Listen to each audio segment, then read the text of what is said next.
You know, we watched that one LSMark video about the, you know, cringe culture and how why it's not super cool as you may have thought it'd have been to just call anything that's popular cringe.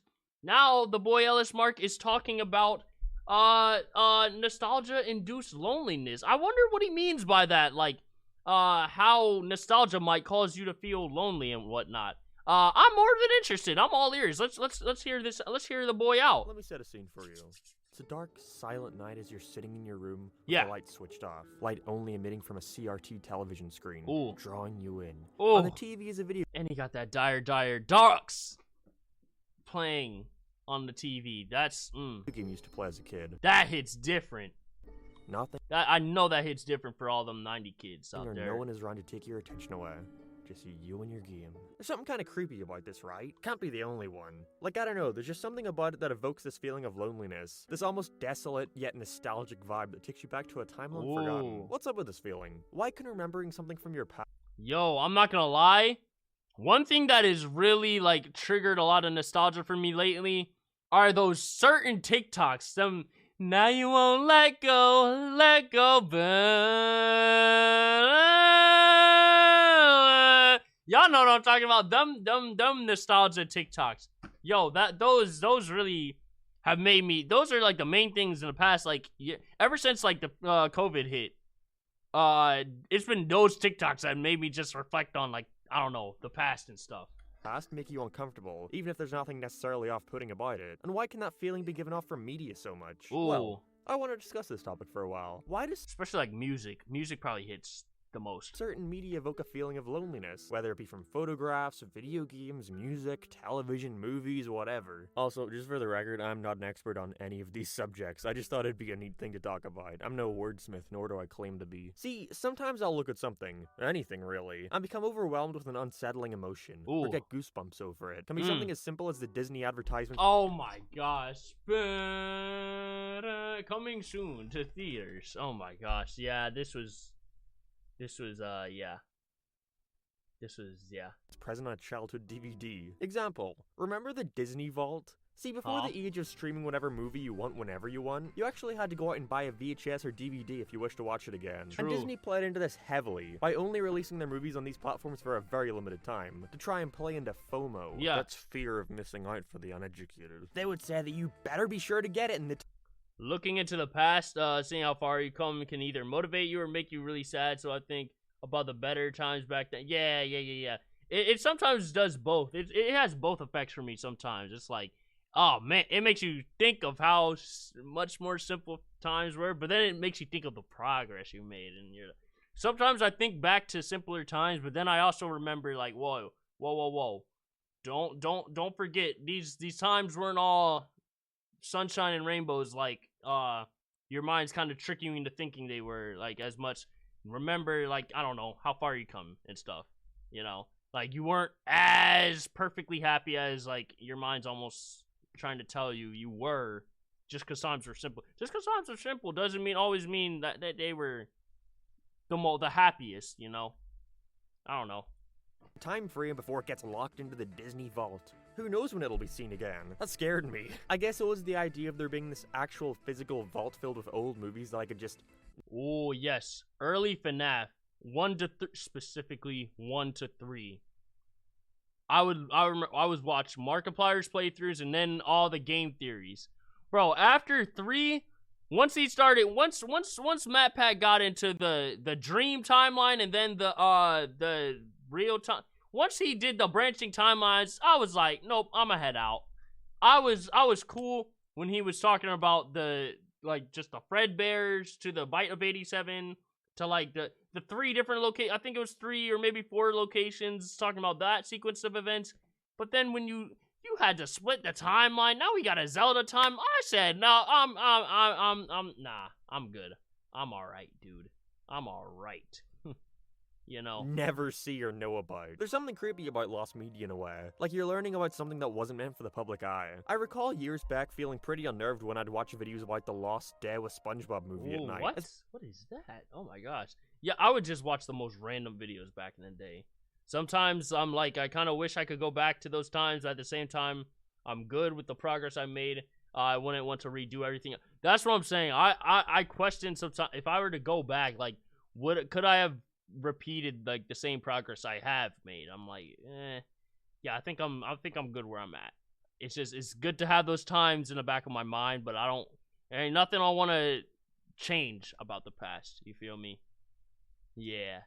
Especially the supposed theme song. It's the juxtaposition of listening to this seemingly innocent, jolly song in the dead of night, alone in your room. It's pretty normal to be scared of a horror movie or a scary video game, but something as seemingly innocent as this? Why does it make you feel like that? Well, let's jump right into it. I'm gonna go over a variety of subjects that's very personal to me, and who knows, maybe you'll relate to some of them too. And let's try to figure out why they give off this feeling of loneliness and sadness. Well, melancholy. Melancholy is the word I'm looking for. Melancholy. That's true. Yeah, that's a better word for it, probably. Someone was mentioning in the stream earlier how they feel sadness every now and then. I mean, like, maybe this is a bit more, I don't know for sure. Let me go over some stuff that's caused me to feel this way, and see if you can relate. Or we can put the pieces together to discuss why it makes you feel that way. Let's do it. First, speaking of tonal whiplash, I just got this huge package sent to me by Manscaped.com, filled with many amusing men's grooming products. Hey, this video's sponsored by Manscaped.com. Manscaped offers the best tools and liquid formulations for your body. They hooked me up with this all-in-one performance package 4.0. Check it out, it's got the Lawnmower 4.0 body trimmer, with waterproof trimmers and advanced skin-safe technology. They even sent this wireless nose and ear hair trimmer, deodorant, and look, for a limited time you can get all this, plus 2 free gifts. The Shed travel bag and boxer briefs. Y'all get right. Manscaped.com to then get 20% off, plus free international shipping, plus 2 free gifts when you use promo code LSMark at checkout. Have any of y'all, like, used anything, have any of y'all gotten, like, a product or something that, like, you learned about through a YouTube sponsorship? Through one of your favorite YouTubers, sponsoring the product or service? Have any of y'all actually, like, ended up using it and is like, oh, wow, that's actually, yo, thanks, YouTuber, this actually, I actually really messed with this product, you feel me? Have any of y'all ever, like, like, looked at a product that a YouTuber is sponsoring, such as Manscaped, and, like, said, hey, I'm gonna try that out, and, like, you feel me? Now you're a regular customer. I wanna know. I do wonder, oh, G Fuel? G Fuel? Yo, G Fuel does, it always did look nice. It did always look good to me. Me? What products? What products? I learned about Surfshark thanks to Dismon Bolt. Oh, isn't Surfshark, that's like the VPN, right? I think so. What is something I don't think I've ever actually used. I've always, everything I've looked at, I've been like, that's interesting. I don't think I've ever actually went through and got anything. I don't think so. But hey, yeah, interesting. I think, like, a lot of things though, a lot of the things that are, like, shown, oh my gosh. Raid Shadow, yo, chill out. Oh my gosh, not Raid Shadow. If that doesn't sound frickin' epic, then I don't know what does. And thanks to Manscaped.com for sponsoring this video. Alright, let's begin. Hey. Starting with probably the area in which I get the sensation yeah, most Surfshark. Yeah, Surfshark VPN, yeah. Okay, yeah, I've seen that one a lot too, yeah. Video games. Much like most kids, not that ocarina music. When I was younger was spent playing video games. I grew up with 2 sisters, which meant I got my PlayStation 2 all to myself. But that also meant I was alone a lot while playing. And because of this, it caused some of the more innocent games I would play to come off a lot more creepy to me. Whether it be from the atmosphere, the come on, don't do Shadow like that. Content within the game itself, or things that were happening around me while playing it, that my brain now forever associates with said game. Case in point, Super Mario 64. Oh my gosh. Now I've heard this one from a lot of people. I know I'm definitely not the only one to get weird vibes off of Mario's first 3D adventure. This is such a common trend that it even started up. If I never got into Mario, I would have never gotten a Sonic, Mega Man, or anything. That's how it is for me. If I never played Brawl, I would have never gotten into Nintendo, because I was always like a Sonic fan, and then like more mainstream games like 2K, Grand Theft Auto, and whatnot. Yeah. The whole never put on a Nintendo. 64 is personalized rumor, which basically stated that everyone's individual copy of Super Mario 64 would adapt to you, meaning no 2 copies were the same. This game just feels empty. There's too many examples to count when it comes to areas that creep me out, so let's just go over a couple of the major ones. Starting with the game's fucking hub world. Yeah, Peach's Castle. it was interesting how, like, outside of Peach's castle, it was always, like, no music. That was kind of interesting. Like, you don't at least get a little, like, ambient remix of the main theme song or nothing. Or maybe a song similar to Bob on Battlefield. It's just pure silent outside of the castle. But when you get inside that castle, you get that Super Mario Bros. Opening thing. You feel me? It's kind of scary. There's just something about it that feels so mysterious. Like there's more hidden under the surface that you're never supposed to see. You gotta remember, as a kid, unless you had friends who already played it, or a magazine, you were pretty much going in blind. And that's how it was for me. Peach's castle has so many nooks and crannies that it felt like a never-ending maze. Shit like the basement flooding Oh, the basement? That is kind of interesting. The basements, yeah. with water, the random vortex in the See, I gotta think of it this way. By the time I played Super Mario 64, I was watching Let's Plays and guides that say, you know, hey, call me a casual all you want. Sure, I don't care. Judge me all you want. But yeah, I was watching, when I got stuck, I would watch Let's Plays and stuff to check it out. Check out, like, you know, help myself out.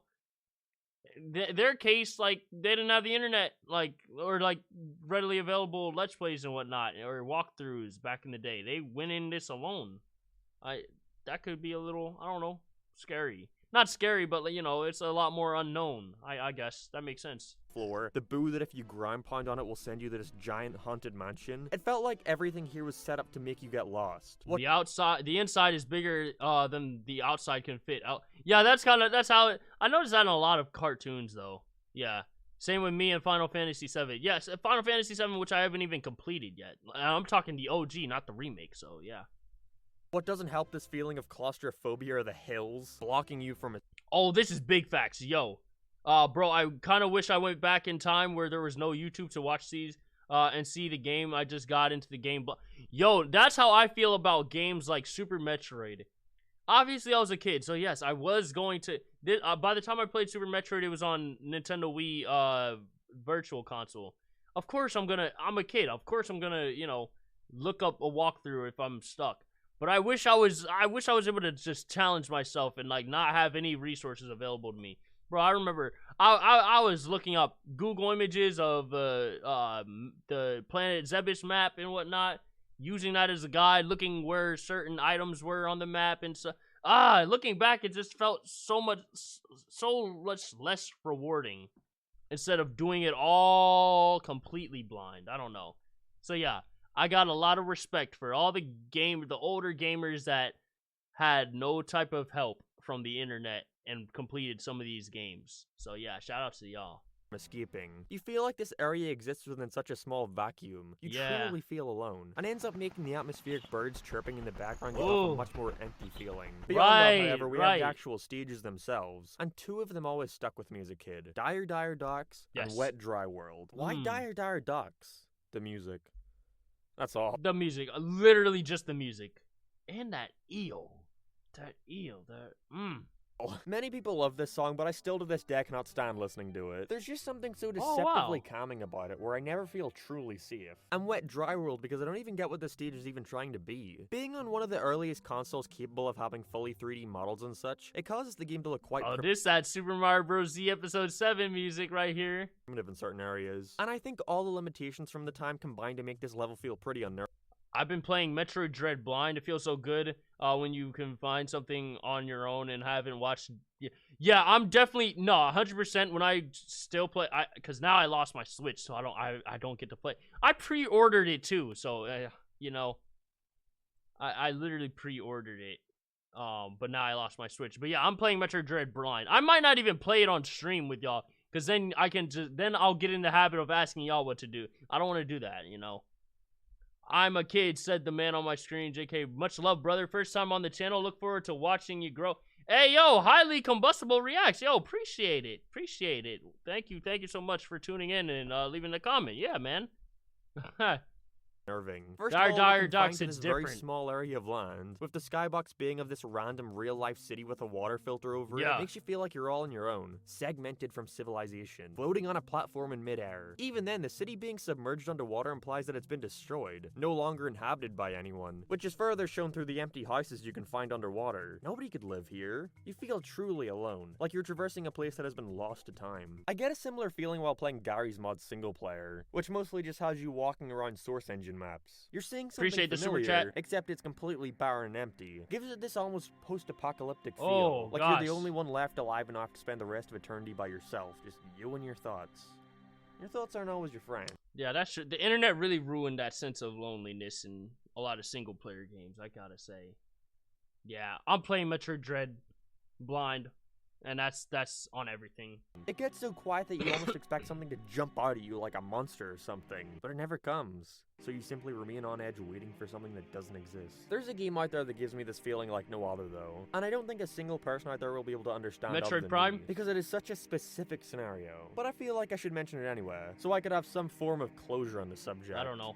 The Simpsons Hit and Run. Oh, Let me explain. what? See, as a kid, I lived in a pretty big house. Long ways, Okay. that is. Meaning we had this extremely long hallway that led to all of our bedrooms. And at the other end of this hallway was our kitchen and living room. Now, I have had multiple nightmares as a kid where I'd be standing in this hallway, only to see something at the end of it that's chasing me, and now I have to sprint to the other end as fast as I can, usually feeling and waking up as soon as I get caught. But I recall one day when I was left in this house all alone, I spent my time sitting in the living room playing Simpsons Hit and Run on my PS2. Okay. But the interesting thing about this game is that if you're just walking around the hub world, no music is playing. Only if you get in a car. Whoa. It's just quiet, atmospheric sounds, usually just your feet tapping. And being alone in this big house with no sounds to distract me allowed me to hear every single tiny detail that I otherwise would have never noticed. The random creaks in the floor from the house settling, our old CRTs down in the rooms randomly making loud noises because of how heavy they were. And all I could do to distract myself from this was slowly walk around the hub world. The giant, lifeless hub. That's kind of wild to think about. Yikes. Yikes. World. I'm pretty sure it got so overwhelmingly creepy that I just sat in the corner of the room until my family got home. Doesn't help that I also had this giant fear of the teal. Oh my gosh, look where he paused it. Nah, being home alone as a kid was always, bro, literally any sound, you felt like, oh my gosh, literally you hear any sound, you felt like grabbing a knife and like hiding it in your room so to feel safe. I don't know, bro. Oh my gosh, y'all know what I'm talking about. Yo, oh my gosh, you always thought any noise was like some monster coming to get you or someone breaking in, whatever, you know? Tails doll around that time. I thought he was trying to kill me when I was by myself, but that was a video for another channel. Point being, despite there being nothing necessarily creepy about the game itself, it's instead what I associate it with in the real world that causes it to be unsettling for me. I feel like most people can relate to that, even if not that exact. That's why I love Sonic Adventure so much. You hear music everywhere. Also, SA1. Alright, you lost me on that second part. Being home alone as a kid was a vibe. Yeah, it was, but until you started hearing weird noises. But other than that, yeah, it was a vibe, for sure. Example specifically. But there's a ton of stuff that I now associate with random memories from my past that then become unnerving to me. And nothing plays into that more than music. Yes, music. It's so much easier for music to become creepy to you than something like a game, I feel. You can listen to music literally anywhere, so it's more likely that you're going to associate a song with something that made you scared. And a big one for me happens to be space music. I think I just have a fear of space in general. The idea of endlessly floating alone in a void, millions and millions of stars all around you, light drawing you in that you'll never reach. There was a Toys R Us near me that closed down well over a decade ago. I was only ever in it a handful of times, but I vividly remember one of those visits. There was a large stairway in the middle of the store, leading you up to the second floor. Okay. And as you climbed the stairs, there was this giant mural on the wall, which featured a variety of Disney characters. Yo, I put my parents' gun in my room one time. Yo, oh my gosh. Nah, my go-to is always, I hear a sound, bruh, kitchen knives off rip. I'm like, yo, who's there? You know? Characters along a film reel, floating in space. Something about that always stuck with me. Maybe it's because as I was walking up the stairs, I felt like I was on level with the mural, no longer looking up at it. Yeah. I was beside it. Gave me that vibe that I was also floating in space. And I don't know. I guess that idea is kind of scary to me. I remember I had a dream that night. Not a nightmare, but it wasn't exactly pleasant either. I was floating alone in space, nothing around me but a giant film reel looming over. Maybe it was the concept of seeing something in space that wasn't supposed to be there, but I guess I kind of developed a fear of space because of this. And this especially developed to certain types of music becoming very unsettling to me. Nah, Galaxy music ain't unsettling. I love Mario Galaxy. It's a great game. Great music too. But one day I decided to let the intro theme play out, the bombastic orchestra eventually fading away, and what followed was a very calming piano piece, with faint space-like sounds off in the distance, as the screen shows you the dark void of space. I can't explain why, but this fucking terrifies me. Maybe it's the unknown mystery of space paired with a familiar piano sound, but either way I hate listening to it. But there's one song that also comes to mind when I think about music that scares me. Oh my gosh, bro, not this one. Nah, bro, this song never fails to make me start thinking about life. Oh my, I go in the deepest thought every time I hear the extras menu from Sonic. Bro, ain't no way oh my gosh, bro. Oh my gosh. So relatable, dog. Oh my gosh. No. Every time, it never fails. This that song you want to play when you want to go in some deep thought. This that song you want to play when you want to, oh my gosh. It's a rainy day, you just get next to a window, you put this on, bro. You will go on a nostalgia trip. You will go on a deep philosophical nostalgia trip. Frame one. Anytime I hear this song, I think of Jaden's old intro. Oh yeah, he did have this. Yeah, he did have this as his intro, man. But yo, this song puts me in deep thought every time it hits. No song will top this in terms of like nostalgia. Oh my gosh. This is like the most nostalgic song ever. Like, ever in history. No pun intended.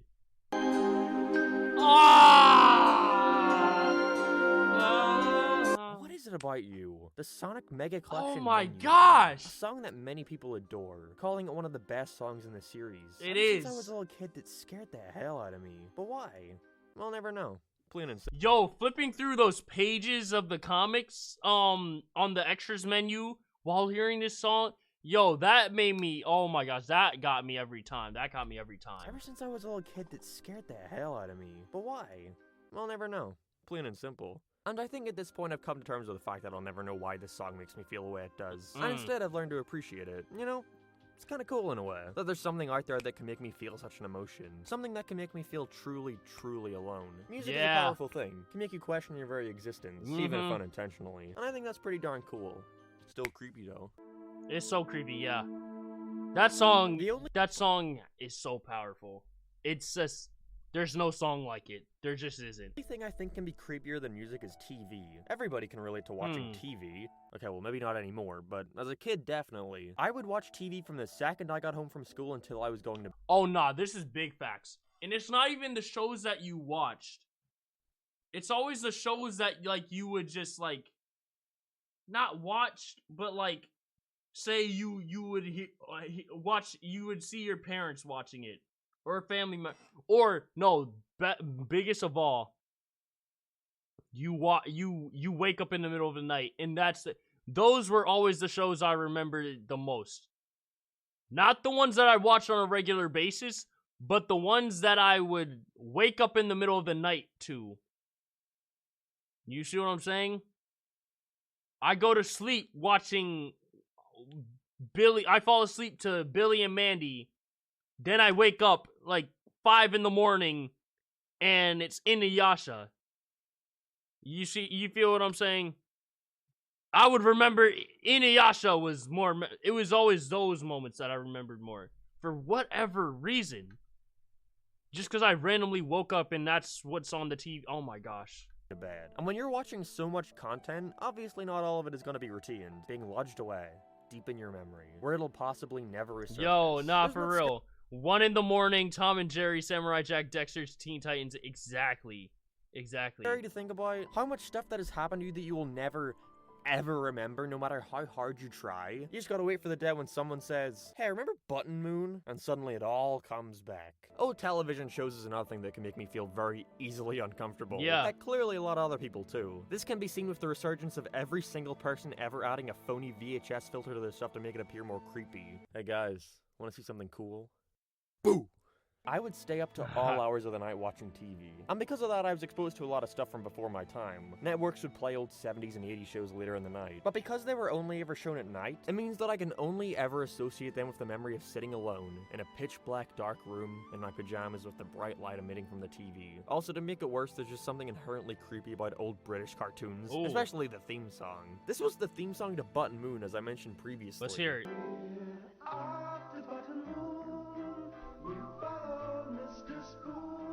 It's the idea that beyond this simple little set, there's nothing. Just the emptiness of space. There were a lot of shows I remember finding scary as a kid. One of them was Rainbow, which also has a theme song you wouldn't want to listen to alone in the dark. Up above the streets and houses, rainbow climbing high. It's almost too innocent in a way. You feel like there's something sinister beneath the surface that you're not supposed to know about. This type of feeling has seen a massive resurgence in popularity over the past couple of years, especially with the idea of liminal space. Ding ding ding. There we have it, folks. It took 15 minutes, but I finally said the word liminal. I feel like the idea of liminal spaces has become completely watered down with the more mainstream it's become. What was once used to describe a location between two states of liminal being, not just means any dark What does that mean? Mainstream it's become. What was once used to describe the physical space between one destination and the next, a location, such as hallways, airports, and like just straightaways. Okay. Two states of being. Now it just means any dark room with nobody in it. Oh wow, that's kind of unsettling. I feel like I've been in a place like that before. Same with this one. It looks a lot like my old school, and seeing it in a new light like this is always creepy. Oh my gosh. That's just the fucking Aqua Teen Hunger Force room. But despite this, you know, whether or not these can be described as liminal spaces, that's still now you got that SA2 music in the background. doesn't negate the way they make you feel. Evidently, they cause you to feel some kind of emotion. I'll always find the ones that depict play areas or schools at nighttime the most creepy. It's the idea. Playgrounds at night. Playgrounds at night.